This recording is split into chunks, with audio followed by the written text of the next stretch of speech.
para, por si en algún momento les dicen ese nombre, es para que tengan idea. En cuanto a las glándulas anexas, tenemos primero las glándulas salivales, de las que ya algo hablamos, que son 6. 2 glándulas parótidas, bien, acá por fuera y abajo del ángulo submaxilar. Esas son las parótidas. 2 glándulas sublinguales en la parte anterior del suelo de la boca y 2 glándulas submaxilares, pero en la zona posterior del suelo de la boca. Todas desembocan en general en la zona por debajo de la lengua, tienen sus conductos de desagote, digamos, ¿no? Cuando se exacerba o se estimula en el momento de la masticación, justamente para eso, para permitir mezclarse por el líquido en sí de la saliva con el alimento que uno está masticando, y porque tienen, ya dijimos, esa enzima que empieza a digerir parcialmente los hidratos de carbono, empieza a desdoblar los hidratos de carbono complejos, digamos, el almidón básicamente, porque es la de la saliva, eso ya es un término más técnico, es una alfa-amilasa, o sea, desdobla las uniones alfa del almidón, no desdobla todas las uniones de todas las glucosas en los hidratos de carbono. Y el páncreas, por ejemplo, tiene una beta-amilasa, o sea, depende cuáles uniones más simples o más complejas, digamos, se desdoblan a través de esa. Son muy específicas las enzimas en ese sentido, digamos, desdoblan en el nivel casi diríamos molecular, ¿no es cierto? Las uniones, molecular atómico, digamos. Por eso son muy específicas, digamos. Después tenemos el hígado y el sistema biliar. El hígado es una víscera también bien voluminosa, digamos, que ocupa la parte superior derecha del abdomen. Generalmente se llama hipocondrio, a la parte de arriba, hipocondrio. Tiene forma de óvalo cortado oblicuamente de polo a polo, como si fuera un óvulo, un óvalo, que uno lo cortó así, digamos, ¿no? Su cara diafragmática se acopla a la cúpula derecha del músculo diafragmático, del diafragma. Y en su cara inferior encontramos su ilio. Su ilio es el lugar por donde salen las arterias, venas, etcétera, etcétera, con el duodeno y el ángulo hepático del colon. Por el ilio también entra, ahí está en la punta, la vena porta. La vena porta, que es el resultado de la unión de todas las venas procedentes del intestino. O sea, porque también hay pero ya ahí a través de la sangre, porque, o sea, los productos que ya fueron digeridos en una primera, desde la boca, el estómago, el duodeno, el yeyuno ilion, en esas zonas del yeyuno ilion y también del colon en parte, pero más que nada el agua, dijimos, en el colon, está muy irrigado todo ese trayecto de los intestinos, digamos. También no es tanto, no vamos a decir tanto como en el pulmón, que hay esa unión estrecha entre la pared del alvéolo y la pared del vaso sanguíneo, pero es similar, digamos, en ese sentido.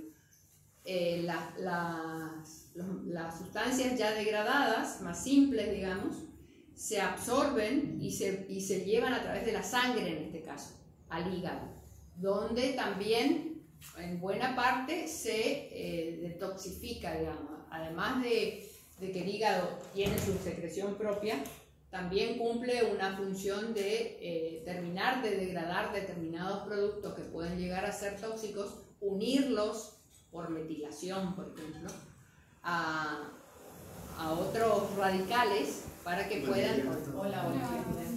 puedan ser eliminados.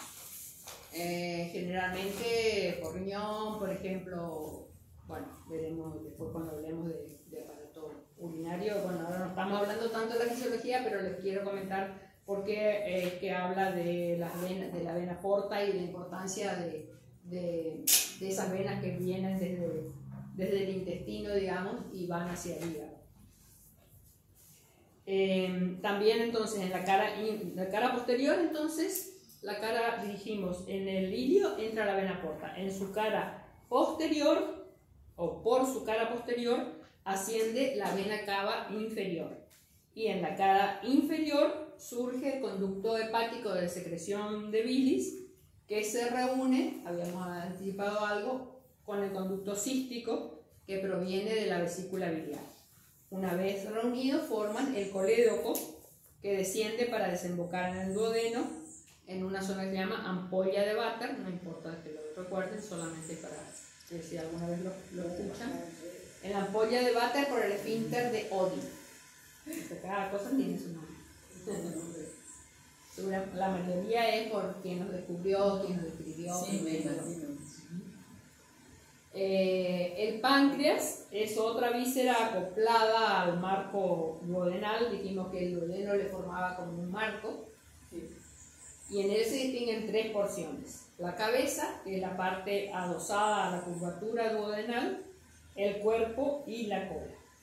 En su parte central posee el conducto de salida, que es el conducto de Wirsum, que no es Wirsum porque es una palabra de origen alemán, por eso se dice Wirsum, que desemboca con sus secreciones en el duodeno solo, o como habíamos dicho ya antes, a veces ya unido al colédoco. Tampoco vamos, es tema de la anatomía, pero cada porción, no tanto en cuanto al área, sino en cuanto a la estructura histológica del páncreas, hay zonas que producen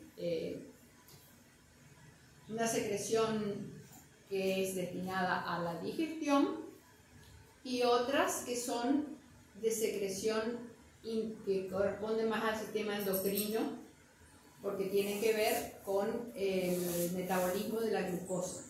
O sea, dos hormonas principales, digamos, la insulina y el glucagón.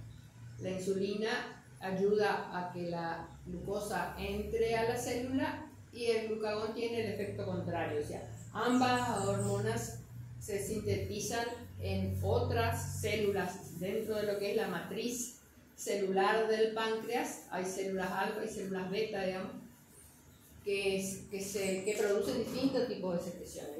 Las secreciones exógenas vendría a ser, es la que lleva las enzimas digestivas hacia el duodeno, y las que son endógenas porque van directamente a través de la sangre, no a través del intestino, digamos, a los distintos lugares del cuerpo donde necesita ser introducida, principalmente en el muscular y bueno, o sea, en el cerebro yo creo que no hay sí también hay una falta a veces cuando baja demasiado se produce, pero no hay una necesidad de la insulina en el sentido de que sea la llave, es principalmente a nivel del tejido periférico, digamos, la acción de la insulina como llave para ingresar la glucosa a la célula. Otro aspecto que tenemos que considerar de lo que describimos del aparato digestivo es el peritoneo. El peritoneo es todo como una membrana serosa que recubre todo el aparato digestivo y que mantiene fijas las estructuras porque tiene a su vez ligamentos, permitiendo por un lado su motilidad, pero además sujetando de alguna manera, y eso soporta, o sea, transcurre por el peritoneo los vasos sanguíneos que van a irrigar, o sea, tanto arterias como venas, que van a irrigar las vísceras abdominales. Eso es, por cuando tienes una peritonitis, porque esa capa se inflama. Se inflama. Generalmente se infecta, pero puede ser también solo inflamatorio. Cuando hablamos de peritonitis es por eso, digamos. O sea, una fuente, porque hoy nombramos como cuando hablamos de apéndice, claro, hablamos del apéndice, que suele ser la fuente a veces de las infecciones porque se perfora y, o sea, está tan inflamado que llega un momento que se perfora ese contenido, digamos, que generalmente puede ser como es un órgano en parte como vendrían a ser las amígdalas para inmunidad, digamos.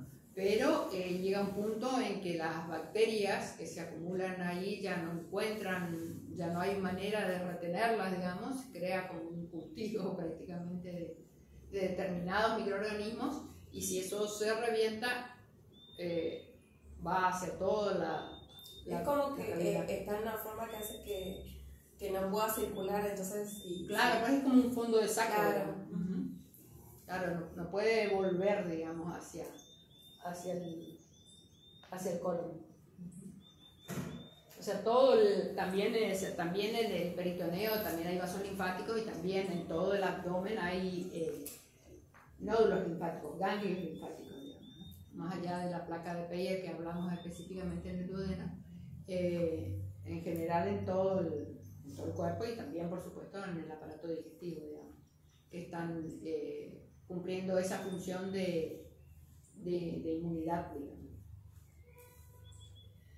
Bueno, no sé si tienen alguna duda, quieren que hablemos de algo en especial respecto al... Ahora tenemos que leer en línea y ver que tenemos que leer otra vez, digamos, bueno. Sí, Para, para ir teniendo una idea, porque uno a veces hace referencia a las vísceras y no sabe de qué estamos hablando. ¿No? Y porque también después cuando hablamos de alimentación, de nutrición y ayurveda, etcétera, etcétera, también tenemos que tener idea, digamos, de las funciones. De las funciones de cada Y en el zona. caso de la diabetes, ¿por qué el páncreas deja de producir esa hormona insulina? Y a veces es autoinmune, generalmente, o sea, la diabetes mellitus, la diabetes mellitus, lo que se llama el mellitus, digamos, insulino dependiente, generalmente en su origen puede ser de autoinmune, digamos, el propio cuerpo que destruye las células que producen la insulina. O también puede ser en el caso de que hablábamos de una pancreatitis, por ejemplo, se destruye tanta cantidad de tejido pancreático que termina resultando en una diabetes. Esa es una causa. La otra causa es que es más la de tipo 2, digamos. ¿La obesidad? La obesidad, y después hay una, ¿cómo te voy a decir? Los receptores de insulina en los músculos, en el tejido periférico, están bloqueados, también a veces por causas inmunológicas. Entonces, aunque tengas insulina, no encuentra el lugar a donde, la cerradura a donde insertarse como llave que es, digamos, ¿no? Esa es otra causa que generalmente es más la diabetes de tipo 2, digamos. Y generalmente proviene o sea, no se sabía muy bien antes, pero generalmente es por causa inmunológica, digamos. El deterioro específico de la célula es como un ataque específico, es como ocurre a veces con el hipotiroidismo, con cualquier glándula, digamos. A veces el cuerpo, por razones que no se saben, digamos, desconoce los antígenos de esa célula en particular, lo considera como un agresor, como algo extraño, y empieza a producir anticuerpos. Esos anticuerpos van destruyendo todo lo que tenga esa configuración. Cuando nosotros estudiábamos, también empezamos a estudiar biología y hablábamos de la genética, etcétera, etcétera, se le llamaba, había un principio como era el del horror autotóxico, o sea, en la primera etapa embrionaria, digamos, ya en teoría se destruyen todos los clones celulares de células inmunitarias que puedan atacar a las células propias, digamos. Solo en teoría deberían quedar vivas toda aquella progenie inmunitaria que va a reconocer antígenos extraños del propio cuerpo. Eso debería, en teoría, ocurrir ya en el momento del desarrollo embrionario del bebé. O sea, no habría por qué, digamos, no tendría por qué el propio cuerpo atacarse a sí mismo, digamos, pero bueno, evidentemente a veces se escapan, Pero sí, hay mucho. se escapan parte de esa población inmunitaria, digamos, y generalmente está relacionado con, ahí a nosotros nos viene muy... También es el mecanismo de compensación del cuerpo, que cuando Claro. uno produce mucho algo, lo tiene que anular por otro lado. Claro, así. no, aparte es porque todo el sistema inmunitario está relacionado con las emociones. Y bueno, después lo vamos a... Por eso nos toca muy de cerca, digamos, ¿no? Y el estrés, básicamente, que es eso, emoción. O sea, el estrés es un mecanismo fisiológico necesario, solo que cuando se constituye como la única respuesta ante la más mínima amenaza hasta la mayor amenaza, ya se convierte en una manera de responder a cualquier pequeño ataque de forma desmedida, ya se distorsiona, digamos, la finalidad del estrés como que tiene como una defensa, claro, del cuerpo para poder huir, digamos, ante un peligro inminente. Claro, yo había leído, escuchan en internet, no sé si escuchás, pero sabés, Lina, que justamente parte del problema de la sociedad moderna es que normalmente el estrés cumplía una función evolutiva en la naturaleza de supervivencia, sigue siendo un parte o como un león. Y ahí es cuando se liberaba principalmente el cortisol y todas las hormonas del estrés. Y ahora en la sociedad actual liberamos todo el tiempo esas hormonas, pero no hacemos la otra contraparte natural, que es mover el cuerpo. Claro. Que hace que se liberen otras hormonas que generan avance natural para que eso no sea nocivo. Y ahora dice, solo liberamos cortisol un montón, pero no liberamos las otras hormonas positivas de mover el cuerpo. Claro. Entonces estamos en ese balance todo el tiempo. Claro, estamos en ese desbalance. Incoherencia. Claro, de eso se trata justamente también lo que nosotros, la propuesta del yoga, digamos, ¿no? Que es armonizar, básicamente, tratar de armonizar todos los cuerpos, digamos, ¿no? También el cuerpo físico. Yo no encontré, pero bueno, ahora después les voy a hacer un dibujito, una lámina del corazón, pero vamos a comentar más o menos y yo después les muestro cómo entran y salen las distintas arterias y venas principales, digamos, del corazón. Yo lo puse como aparato cardiovascular porque es el corazón, pero además todo el sistema vascular, digamos, o sea, no serviría de nada tener corazón y no tener un sistema vascular, digamos, que lleve la sangre y devuelva la sangre. Entonces, así como el sistema digestivo era encargado de degradar los alimentos que ingerimos para luego absorberlos, el aparato cardiovascular es el encargado de transportar principalmente el oxígeno y las sustancias nutritivas a través de la sangre a los diferentes tejidos y a su vez eliminar en el pulmón el anhídrido carbónico y todo el resto de los desechos metabólicos producidos por los tejidos, ya sea a través del aparato digestivo o a través del aparato excretor urinario, digamos. El órgano central, como ya sabemos, es el corazón, que es una bomba impulsora de sangre, a su vez consta de una extensa red de vasos sanguíneos que llevan la sangre, las arterias, las venas y los vasos capilares. Se llama arteria al vaso que transporta sangre desde el corazón, o sea, oxigenada, y vena al que la trae hacia el corazón. En el caso, le digo oxigenada, pero después hay una diferencia en cuanto a vena y arterias pulmonares, porque ahí se invierte, digamos, ¿no? Porque es lo que sale es arteria, lo que entra es vena.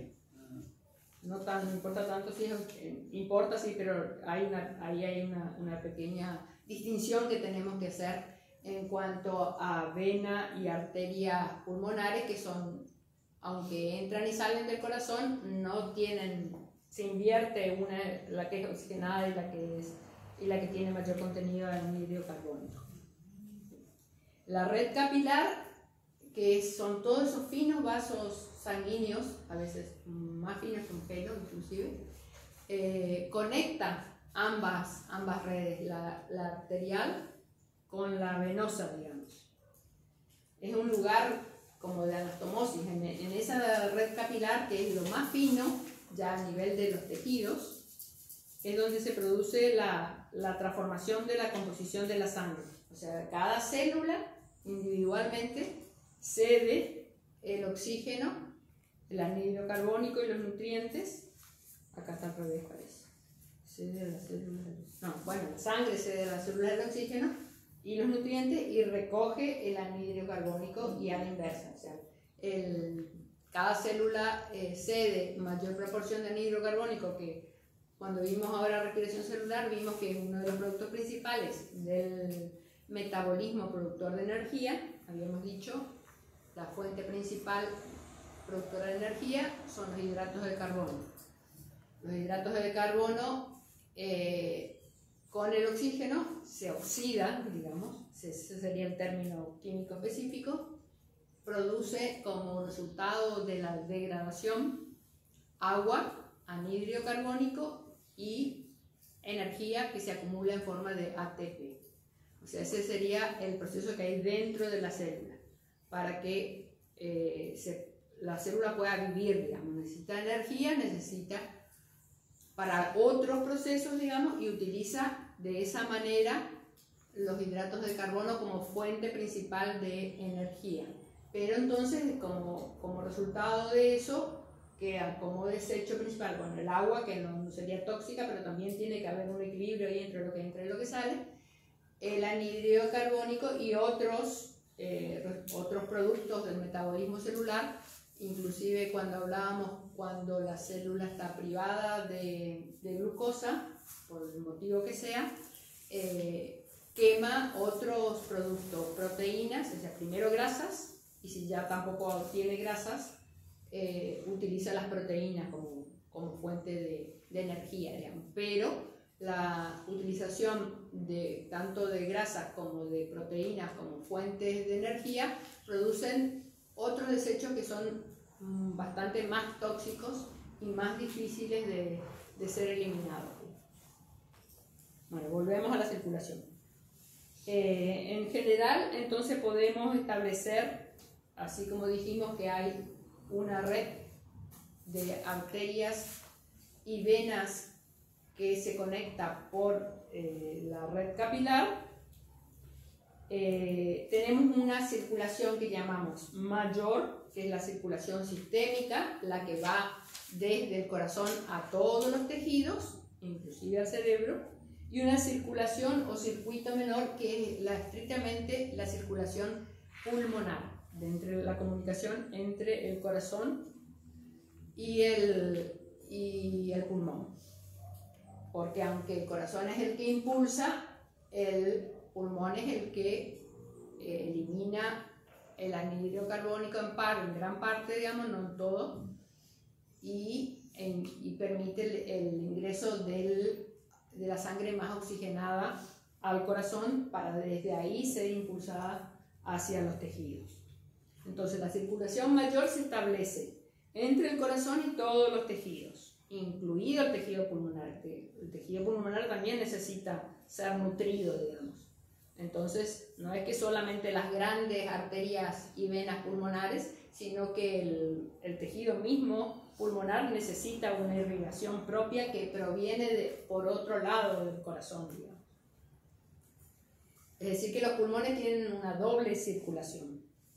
Reciben sangre de la circulación general, de toda la que va también para otros órganos, y para su propia nutrición, y también la circulación menor, que es esta que hablamos, que hay solo entre el corazón y los pulmones, para la oxigenación. En cuanto al corazón en sí, bueno, es un órgano único, digamos, está situado en el mediastino, entre el segundo y quinto espacio intercostal, en forma oblicua, generalmente uno puede representarlo así, o sea, no es que esté exactamente a la izquierda, sino que el vértice está un poco como hacia la izquierda. 2 tercios de la izquierda del plano medio y 1 tercio a la derecha. Es una víscera hueca cuyas paredes están compuestas por músculo cardíaco, o también llamado miocardio, mediante el cual, por las contracciones de ese músculo, se puede realizar su función de bomba a través de esa contracción. A su vez, ese músculo cardíaco o miocardio está tapizado por un tejido especial que se llama el endocardio, que es una membrana serosa de endotelio, también toda emparentada con el epitelio, digamos de la misma, casi de la misma naturaleza, especializada por supuesto para el corazón, y tejido conectivo, que es el tejido de sostén, digamos, que ese endocardio es el que está en realidad en contacto directo con la sangre, no el músculo cardíaco en sí, porque también el corazón a su vez tiene su circulación sistémica, o sea, el corazón también como tejido que es, y muscular sobre todo, y que además necesita permanentemente reabastecerse para cumplir su función de latir permanentemente, de contraerse permanentemente, también tiene su circulación propia, que corresponde a la circulación sistémica, que es, bueno, más o menos, si uno ya lo sabe, las arterias coronarias en su conjunto, digamos. Son las arterias que nutren el miocardio, o sea, el músculo cardíaco. Por fuera lo recubre otra membrana que se llama pericardio, que también es una membrana fibroserosa de 2 capas, como era, ¿se acuerdan? La pleura del pulmón, que era como un saco así que se plegaba sobre sí mismo y formaba como una bolsa, pero que tiene esas 2 capas justamente para que puedan deslizarse una sobre la otra con los movimientos, digamos, y no haya una situación que mantenga rígido o apretado, digamos, ¿cierto? En ninguna posición. O sea, que pueda el músculo deslizarse acompañando los movimientos del cuerpo, digamos, sin fricción. Por eso tiene que ser el pericardio tiene que ser una membrana doble, y envuelve todo el corazón hasta la raíz de los grandes vasos, digamos, de la aorta y de las venas y arterias pulmonares. Si tiene una capa que está más adherida al músculo, sí, que se llama parietal, y una capa visceral. Y también tiene un componente fibroso y adiposo, o sea, de grasa. Entre estas 2 capas, así como había en el pulmón un líquido, también existe un líquido, en el caso del pulmón se llama líquido pleural, en el caso del corazón, pericárdico le llamamos nada más, y que sirve para eso que decíamos, aislarlo y evitar la fricción mecánica que sufre durante la contracción, en el momento que se contrae y vuelve a descansar. Internamente el corazón está compuesto en 4 cámaras o cavidades cardíacas, 2 superiores que son las aurículas o atrios, y 2 inferiores que son los ventrículos. La aurícula derecha y el ventrículo derecho forman el corazón derecho, reciben la sangre que proviene de todo el cuerpo y que desemboca en la aurícula derecha a través de las venas cavas superior e inferior, y envía esa sangre que está desoxigenada, o sea, ingresa a través de las venas cavas, ¿sí? a la aurícula. De ahí pasan hacia los pulmones desde el ventrículo, o sea, aurícula derecha, ventrículo derecho, desde el ventrículo derecho es una sangre desoxigenada, se manda a los pulmones para oxigenarse, y una vez de ahí pasa desde los pulmones, viene aurícula izquierda, ventrículo izquierdo, y del ventrículo izquierdo a través de la arteria aorta a ser distribuida a todo el cuerpo. Ese sería como el circuito dentro del corazón. Sí. También como son cavidades que están ligeramente separadas, tiene un septo, digamos, que separan una mitad derecha y una mitad izquierda, septo tabique. Es en la zona de las aurículas, como las aurículas generalmente tienen una contracción un poco más suave, es un poco más fino, un poco más delgado, y en la zona interventricular es más grueso porque la fuerza de contracción de los ventrículos tiene que ser más grande, digamos, y en esa zona, además de interventricular, transcurre lo que se llama el haz de His, que es la conducción eléctrica del corazón, que es el que va a traer la indicación de en qué momento contraerse, qué parte, digamos, ¿no? O sea, es una función del sistema nervioso autónomo, digamos, y entonces en ese septo es donde transcurren esas fibras nerviosas que se llaman haz de His, digamos, que son las que llevan la conducción eléctrica para el músculo cardíaco, para indicarle al músculo cardíaco en qué momento contraerse y en qué momento relajarse. Cuando eso sufre, por ejemplo, en el caso de un infarto, esas zonas mueren también porque se crea después del infarto, que es un proceso generalmente tiene que ver con falta de aporte sanguíneo. Cuando esa zona de músculo muere, se crea una cicatriz fibrosa que ya no es funcional. Se puede reparar eso, claro, ya no es funcional. Y si esa cicatriz justo abarca esa zona donde pasan las fibras del haz de His, ya no hay indicación de en qué momento. Por eso es cuando se necesita el marcapasos para esos casos, digamos, ¿no? En que ya el corazón ya no hay una regulación automática de los latidos. ¿Automática y autónoma es lo mismo? No, automática sería la condición de sí. ¿Autónomo qué? ¿El sistema nervioso autónomo? Sí. Ahora bueno, ahora vamos a hablar del sistema nervioso también. Sí. No sé si vamos a llegar hoy, pero vamos a dar un recorrido. O sea, el sistema nervioso autónomo es lo que regula todas las funciones que no son voluntarias. Claro, autónomo es va por automático. Claro, y tiene que ver con la respiración, que también podemos, es como que con la respiración tenemos una doble inervación, digamos. Por un lado podemos regularla y por otro lado es automática. O sea, claro. Si no la regulamos, igual funciona. Funciona. O sea, nosotros podemos aumentarla a través de mover